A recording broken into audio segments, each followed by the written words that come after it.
Amanda Everwood, with her chestnut hair and piercing blue eyes, was the epitome of elegance and creativity. Born into a family of artists, her childhood home was filled with the scent of oil paints and the sight of canvases in various stages of completion. Amanda had inherited her mother's talent and her father's determination, quickly making a name for herself as an exceptional landscape artist. Her works were known for their vibrant colors and the way they captured the soul of nature.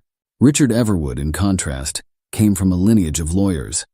The Everwood family was renowned for their legal prowess, with generations serving as judges, attorneys, and legal scholars. Richard was no different. He excelled in law school, graduating top of his class, and quickly climbed the ranks at one of the most prestigious law firms in Belleville. His charm, good looks, and sharp mind made him a formidable attorney and a desirable husband. Amanda and Richard met during their sophomore year of college. It was a classic case of opposites. Attracting Amanda's free-spirited nature complemented Richard's structured and disciplined approach to life. They fell in love quickly, their relationship blossoming amidst late-night study sessions, gallery openings, and summer road trips. After graduating, they married in a lavish ceremony that was the talk of Belleville. They settled into a beautiful Victorian home that Amanda adored. She transformed it into a haven filled with art, music, and love. The house had a large garden where Amanda often painted, drawing inspiration from the vibrant flowers and the changing seasons. Richard, on the other hand, was dedicated to his work, often spending long hours at the office. They had a son, Ethan, who became the center of Amanda's world. Their life seemed perfect, at least on the surface. Amanda's days were filled with painting, volunteering at the local art center, and taking care of Ethan. Richard's career continued to flourish, and he was soon made partner at his firm. They attended glamorous parties and charity events, where they were often the center of attention. However, as the years went by, Amanda noticed subtle changes in Richard. He became more distant, often coming home late and leaving early in the morning. The once warm and affectionate man she married was now cold and preoccupied. Amanda tried to ignore these changes, attributing them to the stress of his demanding job. However, the gnawing suspicion in the back of her mind grew stronger with each passing day. Carla Monroe entered their lives when Richard hired her as his personal secretary. Carla was stunning, with her dark, cascading hair, sharp features, and an aura of confidence that turned heads wherever she went. She was efficient, intelligent, and seemed to understand Richard in a way that Amanda no longer could. It wasn't long before Amanda's suspicions turned towards Carla. One evening, Amanda decided to confront Richard. She prepared a candlelit dinner, hoping to reignite the spark in their relationship and to get him to open up. As they sat across from each other at the dining table, Amanda poured her heart out, expressing her concerns and fears. Richard listened, but dismissed her worries, attributing his behavior to the pressures of his job. He assured her that there was nothing to worry about, but Amanda wasn't convinced. Determined to uncover the truth, Amanda hired a private investigator named Mark Collins. Mark was a seasoned professional with a reputation for discretion and thoroughness. Over the next few weeks, he followed Richard and Carla, documenting their interactions. The evidence he gathered was damning. Late-night dinners, weekends away, and intimate encounters that left no room for doubt. Richard was having an affair with Carla. Amanda felt a mix of emotions, anger, betrayal, and a deep sadness. She couldn't understand how Richard could do this to their family. But amidst her turmoil, she also felt a strange sense of relief. At least now she knew the truth, and she could decide what to do next. Armed with the evidence, Amanda's initial devastation gave way to a steely resolve. She decided to confront Carla first, hoping to gather more information before dealing with Richard. Amanda arranged a meeting under the pretense of discussing a charity event that Richard's firm was sponsoring. Carla, unaware of Amanda's true intentions, agreed to meet at a chic downtown cafe. The cafe was a cozy, intimate space with soft lighting and plush seating. Amanda arrived early, choosing a secluded corner table where they could talk privately. Carla walked in a few minutes later, exuding confidence and poise. As she approached the table, Amanda felt a mixture of anger and curiosity.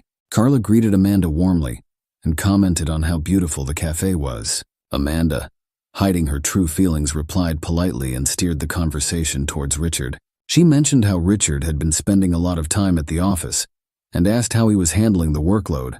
Carla responded that Richard was incredibly dedicated and that the cases he was working on required a lot of his time and attention. Amanda then leaned in and, in a low voice, told Carla that she knew about the affair. Carla's face paled, and she opened her mouth to speak, but Amanda stopped her, saying she wasn't there to accuse or blame her. Amanda just wanted to understand why it happened. Carla, with tears in her eyes, explained that it started a few years ago when Richard was going through a rough patch at work. They began spending more time together, and one thing led to another. As Carla spoke, Amanda felt a strange sense of empathy.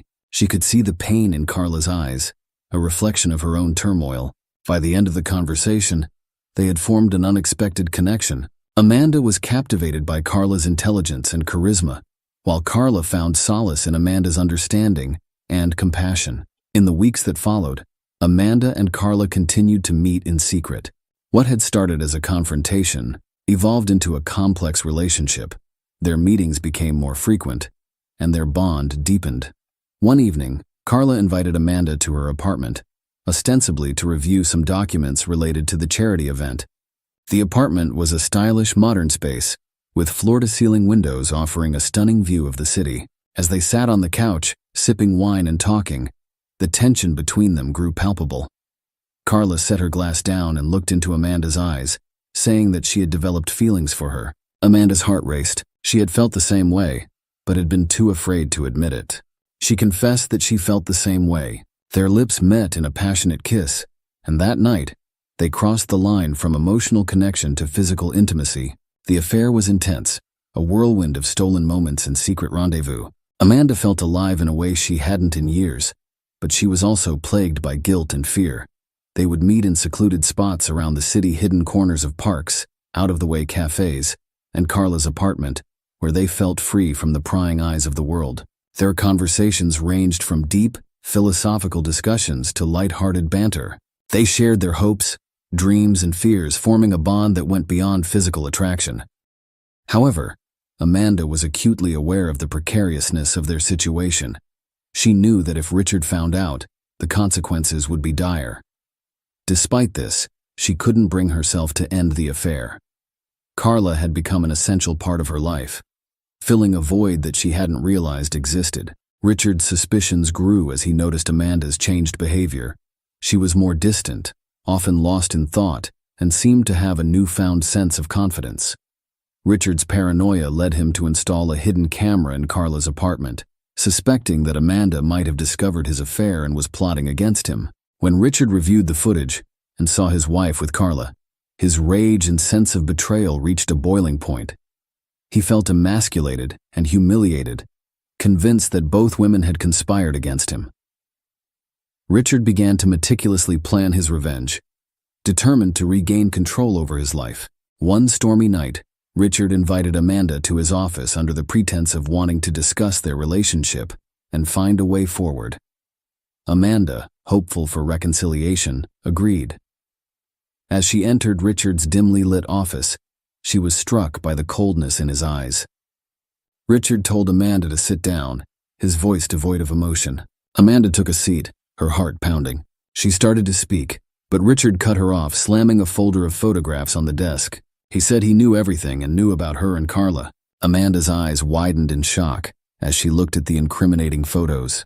She pleaded with Richard to let her explain, but he was beyond reason. He lunged at Amanda, his hands closing around her throat. Amanda struggled, clawing at his hands, but Richard's grip was unrelenting. Her vision darkened, and within moments she was gone. Richard stood over Amanda's lifeless body, his mind a whirlwind of rage and confusion. He knew he had to act quickly to cover his tracks.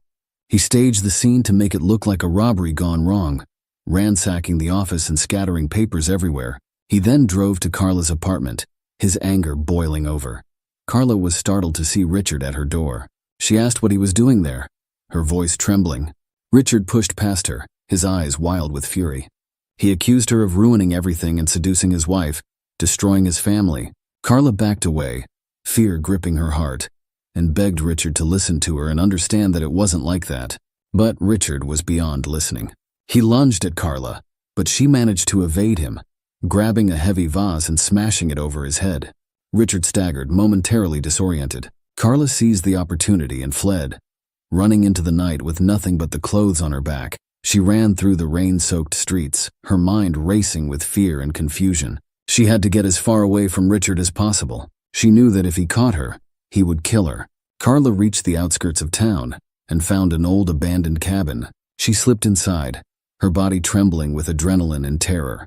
The next morning, Ethan Everwood found himself without a mother and soon without a father. Richard, attempting to cover his tracks, reported Amanda missing and fabricated an alibi for himself. However, the police quickly uncovered inconsistencies in his story. Amanda's body was discovered in Richard's office, and forensic evidence, along with Richard's erratic behavior, pointed to his guilt. He was arrested and later convicted of Amanda's murder, sentenced to life in prison without parole. Carla, meanwhile, had vanished without a trace. Her car was found abandoned at a rest stop, miles away from Belleville. There were rumors that she had fled the country, but no concrete evidence ever emerged. Some speculated she had started a new life under an assumed identity. Carla's disappearance puzzled many.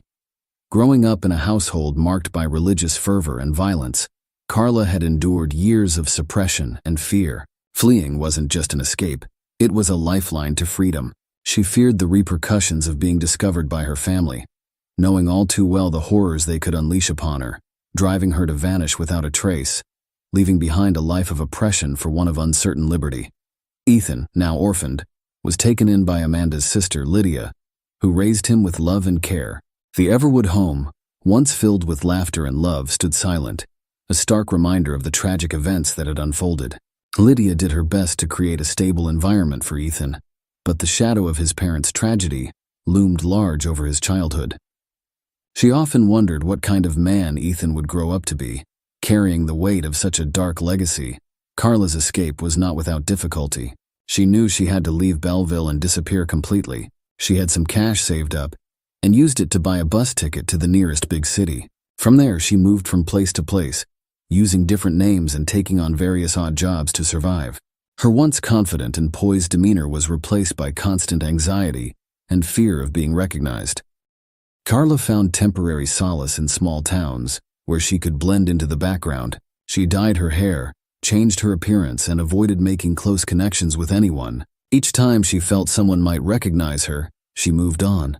Her life became a series of temporary stays and fleeting moments of peace. She missed Amanda deeply, and often dreamed about their time together, the passion they shared and the plans they had made. In a small coastal town far from Belleville, Carla finally found a semblance of stability.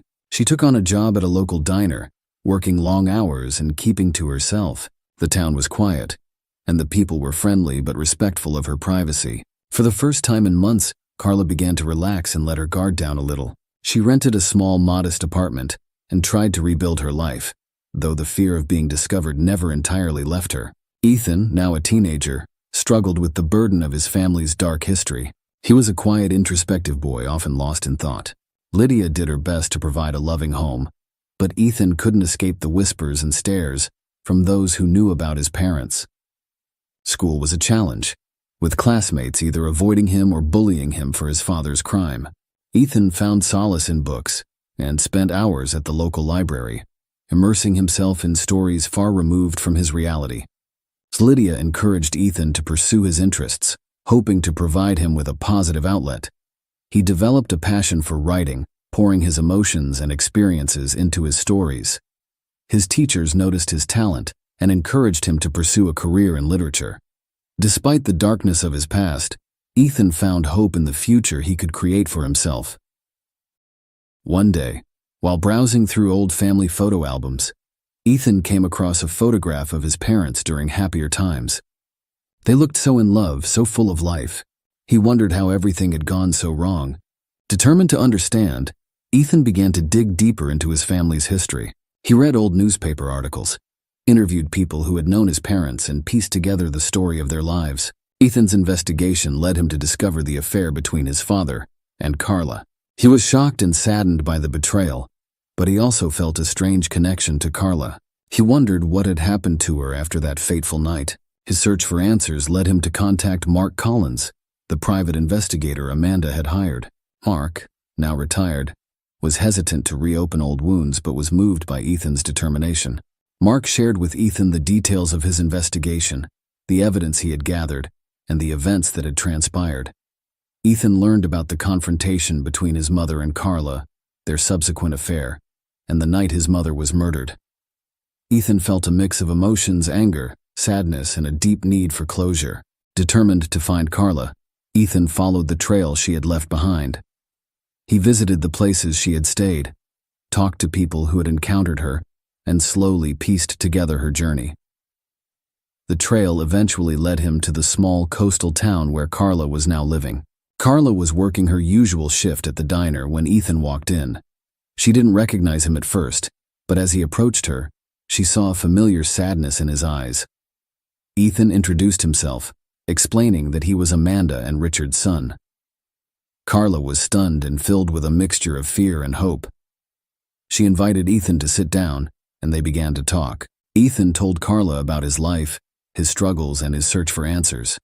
Carla, in turn, shared her story, her escape, and her attempts to rebuild her life. They talked for hours, sharing their pain and their memories of Amanda. Carla revealed how deeply she had loved Amanda, and how the affair had been a source of both joy and torment. Ethan asked Carla about the night his mother was murdered. Carla recounted the events, her voice trembling with emotion. She told him how Richard had confronted her, his rage and violence, and her desperate escape.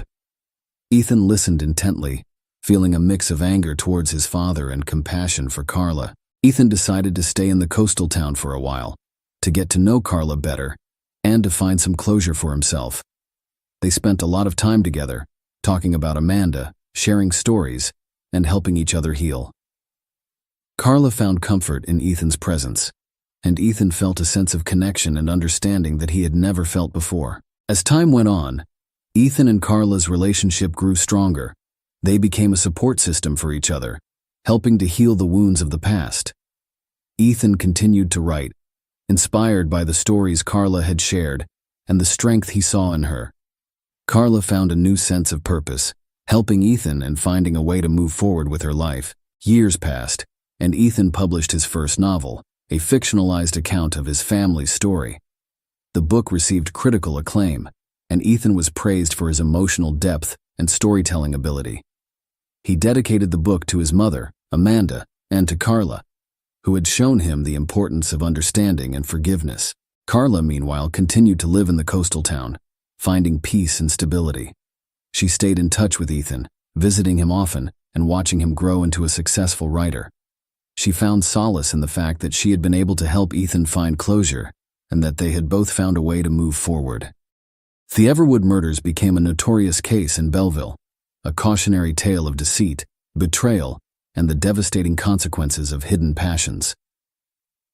Amanda's art gained a lot of fame, her landscapes now imbued with a haunting beauty that drew admirers from afar. Richard's name, once respected, became synonymous with tragedy and madness. Years later, the town still whispered about Carla Monroe, the enigmatic secretary who disappeared into the night. Her fate remained one of Belleville's greatest mysteries, a lingering shadow over the tragic tale of the Everwood family. Ethan grew up carrying the weight of his parents' legacy, determined to forge a different path and break free from the cycle of betrayal and violence. In the end, the story of the Everwood murders served as a stark reminder of the fragility of human relationships and the devastating consequences of secrets and lies. It was a tale that would be told for generations, a dark chapter in the history of Belleville that would never be forgotten. Ethan continued to write, his works often exploring themes of love, betrayal, and redemption. His novels resonated with readers, many of whom were unaware of the true story behind his words. Despite the darkness of his past, Ethan found a way to turn his pain into art, creating something beautiful from the ashes of his family's tragedy. In the end, the Everwood murders were more than just a crime. They were a story of love, loss, and the enduring power of forgiveness. The lives of those involved were forever changed, but they found a way to move forward, to find peace, and create something new from the ruins of their past. Make sure to subscribe for that. We are preparing more true crime documentaries that you've never heard before.